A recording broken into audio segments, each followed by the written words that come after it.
कपाल झर्ने समस्या व्यापक छ। समस्यासँगै बिरामीहरूले आफ्नो कारण पनि बताउनुहुन्छ र उपचारको लागि आउनुहुन्छ। उहाँहरूको कारणमा चाहिँ म लामो समय हेलमेट प्रयोग गर्छु, नुहाउँदाखेरि तातो पानी प्रयोग गर्छु। म तराईबाट यता काठमाडौँ पहाडी जिल्लामा गएँ अनि मेरो कपाल झर्न सुरु भयो। अनि मैले बजारबाट जुन पाते स्याम्पू लिएर प्रयोग गर्छु र मेरो कपाल झर्न सुरु भयो। आदि इत्यादि कारण भन्नुहुन्छ। यसमध्ये लामो समय हेलमेट प्रयोग गर्दा चाहिँ कपाल रगटिएर टुक्रिएर जान्छ र फाइनली अलि पातलो देखिन सक्छ। होमियोप्याथी पोइन्ट अफ भ्यूमा चाहिँ कपाल झर्ने कारण चाहिँ हाम्रो यो शरीरभित्र अन्तर्निहित भाइटल फोर्स कमजोर हुँदाखेरि यो समस्याहरू देखिने हो। यो भाइटल फोर्स काम चाहिँ यो सम्पूर्ण अङ्गहरूलाई यो स्वस्थ रूपमा सञ्चालन गर्नको लागि यसको प्रमुख भूमिका रहन्छ।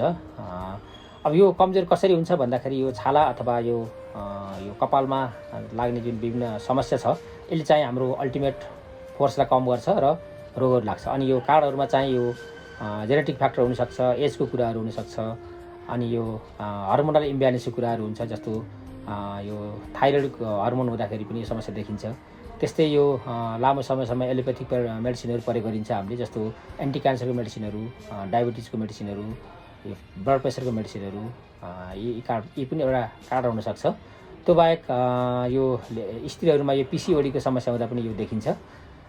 त्यस्तै यो एसोसिएटेड फ्याक्टरमा चाहिँ यो ड्यान्ड्रफ हुने मान्छेहरू अथवा यो चाया हुने मान्छेहरूलाई, त्यस्तै यो कपालमा हुने यो यसलाई यसलाई टिनिया क्यापिटिस भन्छ, यो हुँदा पनि समस्या देखिन्छ। र कसैकलाई यो एउटा कपाल उखेल्ने एउटा मेनिया अथवा यो रोग हुन्छ, जस्तो यो यसरी निकालिरहेको हुन्छ, त्यसलाई ट्राइकोटिलोमेनिया भन्छ। यो पनि एउटा कारण हुनसक्छ। त्यो बाहेक एसोसिएटेड फ्याक्टरमा चाहिँ यो कपालमा जुन त्यो डाईहरू प्रयोग गर्दा, केमिकलहरू प्रयोग गर्दा, अनि कपाललाई वार्मिङ गर्दा, आइरनिङ गर्दा, अनि यो कपालमा चाहिँ यो दैनिक रूपमा स्याम्पूहरू प्रयोग गर्दा पनि एउटा कारण देखिन्छ। अब यसको चाहिँ जाँचमा चाहिँ यो प्याथोलोजिकल जाँचहरूमा सिबिसी हेरिन्छ, हामीले एएनए टेस्ट हेरिन्छ, त्यसपछि सिआरपी टेस्टहरू हुन्छ, अनि पुरुषको हकमा चाहिँ टेस्टोस्टेरोन लेभल, अनि स्त्रीको हकमा चाहिँ प्रोल्याक्टिन हर्मोनहरू, अनि यो थाइरोइड फङ्सन टेस्टहरू आदि इत्यादि गरिन्छ। अनि होमियोप्याथिकली चाहिँ यो उपचारको सम्भव छ।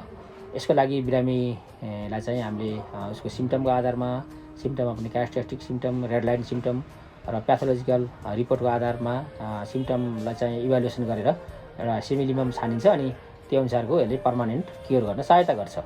अब यसको रोकथामको लागि चाहिँ हामीहरू नुहाउँदाखेरि सधैँ चाहिँ स्याम्पूहरू प्रयोग नगरौँ, हप्तामा एटलिस्ट 2 पटक मात्रै गरौँ।